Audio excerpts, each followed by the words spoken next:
אותו דבר, אותו אסון קרה לתנועה הקיבוצית. באמת. אני מרגיש שאני נשארתי עם החינוך של המחנות העולים, עם החוברת בבריתך. החברים שלי בקיבוץ, לגמרי לא.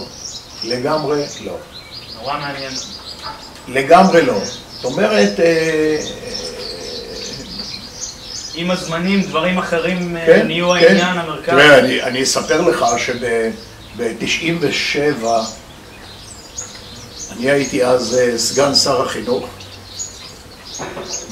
וותיקי המחנות העולים בבית השיטה, בראשם ציפורה גלעד,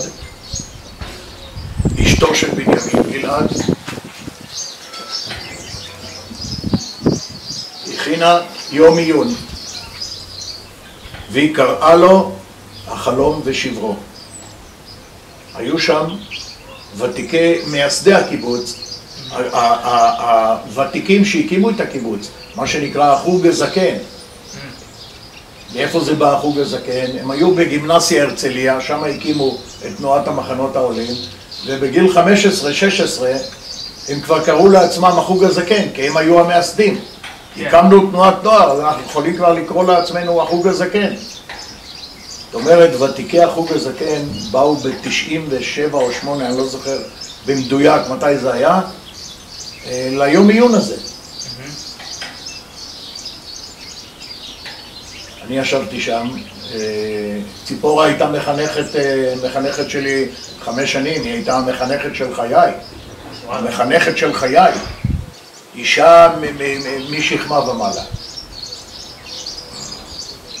אני ישבתי והתביישתי.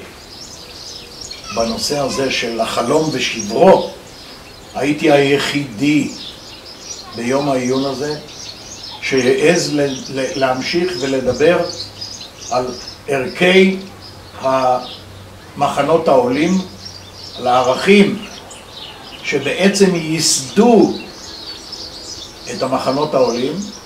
כל היתר ירימו ידיים. מה היא דיברה?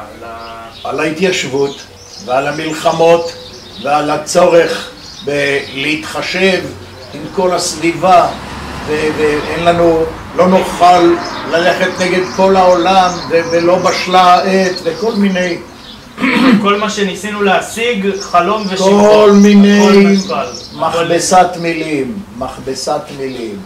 זהו. כל מה שניסינו להשיג והכל נשבר. זהו, מה שאמרת. בלב של התנועה הקיבוצית. כן? ככה. כן? לכן הם קראו ליום העיון הזה החלום ושברו. אתה בא מנקודת המבט של העושים והבונים. ברור. שבאים לעשות. ברור. להגשים את הציונות. ברור, ולצערי, כן. ביום העיון הזה מצאתי את עצמי לבד. כל ותיקי המחנות העולים שהיו שם, היה שם חיים גורי, והיו שם חבר'ה ממעוז חיים, ופה מבית השיטה וכו' וכו'. הייתי היחידי שדיבר על ערכי המחנות העולים, על ההתיישבות, על העמידה הנחושה בנושא הביטחוני, על לחימה נחושה, על זכותנו על ארץ ישראל. אצלם החלום נשבר.